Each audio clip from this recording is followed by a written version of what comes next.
କଳା ପାହାଡ଼ର ତୃଷ୍ଣା ରାମଚଣ୍ଡୀ। କବି ଶ୍ରୀ ମନୋଜ ଦାସ। ଭଲା ରାମଚଣ୍ଡୀ ଭଲାରେ, କଳା ପାହାଡ଼କୁ ଦୁଆରେ ବସାଇ ଭଲା ପାଣି ଆଣି ଗଲାରେ। ସମ୍ମୁଖେ ମେ ବାରିଧର ଅନନ୍ତ ବିସ୍ତୃତି, ଅଥଚ ମୋ ତୃଷ୍ଣାତୁର ଏ କି ବିଡ଼ମ୍ବନା। ଧ୍ୱଂସର ମୁଁ ନାଟ୍ୟକାର, ଅଥଚ ଜାଣେନା ମୋ ଜୀବନ ନାଟକର ପ୍ରଚ୍ଛନ୍ନ ସମାପ୍ତି।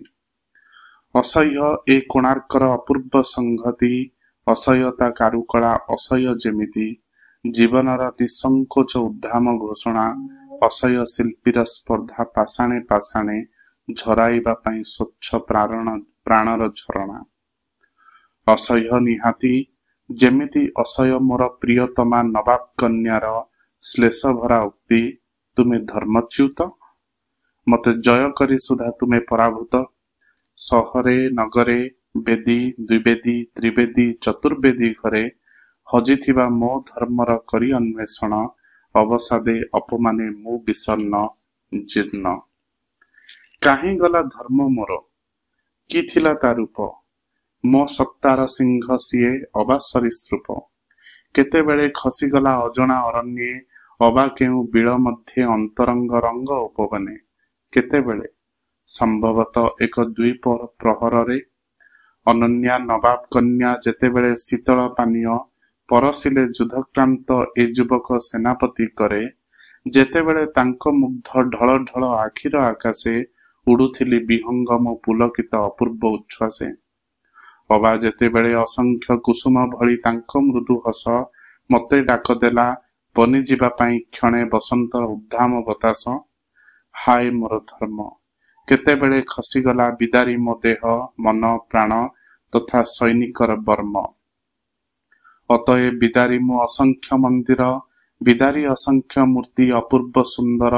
ଭିତରେ ବିଦୀର୍ଣ୍ଣ ନିଜେ ବାହାରେ ବିଦାରୀ, ଯଜ୍ଞପୁର ଭୁବନ ଓ ଜଗନ୍ନାଥପୁରୀ। ଖୋଜିଛି ମୋ ହୃତ ଧର୍ମ ଦିଗଦିଗନ୍ତ ଧରି, ଗତିପଥେ ପଥେ ମୋର ଧୂଳି ଧୂଆଁ ଅନ୍ଧକାର ଭରି।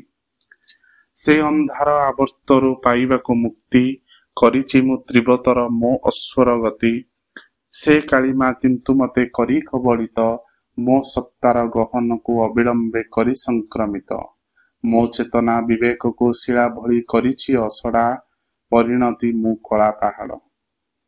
1200 ଶିଳ୍ପୀ ଏବଂ 12ଟି ବରଷ, ଯେ ମନ୍ଦିର ନିର୍ମାଣର ଦୀର୍ଘ ଇତିହାସ। 12 ଦିନେ କରି ତାକୁ ଯଛେଚ୍ଛା ଲୁଣ୍ଠିତ, ତଥା ଭୂଲୁଣ୍ଠିତ ଆଜି ମୁହିଁ କ୍ଳାନ୍ତ ଓ ତୁଷାର୍ଥ।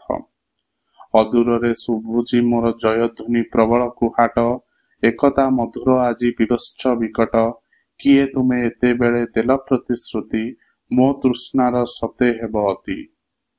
ଆଜି ମୁହିଁ ପଳାତକ ବିତୃଷ୍ଣା ଓ ତୃଷ୍ଣାର ପ୍ରକୋପେ, ଯାର ନିବାରଣ ନାହିଁ ଅନ୍ତପୁରେ ଅପରୂପ ରୂପେ। ବିଧ୍ୱସ୍ତ ମନ୍ଦିର ମାଳା ବିଗ୍ରହ ବିକ୍ଷତ, ଯେ ତୀବ୍ର ତୃଷ୍ଣାରେ ମୋର ପାରି ନାହିଁ କରି ପ୍ରଶମିତ।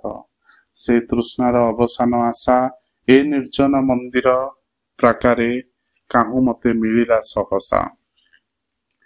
କିଏ ମତେ କହେ ମୁଁ ଏକ ନିମିତ୍ତ ମାତ୍ର, ମୋର ଧ୍ୱଂସ ଶକ୍ତି ବିଦ୍ୱାନର ଅଜ୍ଞାନତା, ଅଜ୍ଞାନର ଭୀରୁତାର ସ୍ୱତଃ ପରିଣତି।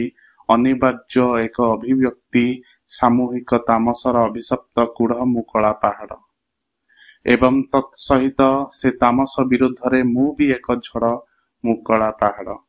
ଏ ଦେଉଳେ ନାହିଁ ଦିଅଁ ନାହିଁ ବି ପୂଜାରୀ, କିଏ ତୁମେ ନାରୀ ପାଣି ଆଣି ଦେବ କହି ଗଲ ଅପସରି। ଶୁଣିବି ତ ତମ ପଦଧ୍ୱନି, ଫେରିବ ତ ତୁମେ ଧରି ନିରରୂପୀ ମୃତ ସଞ୍ଜୀବନୀ।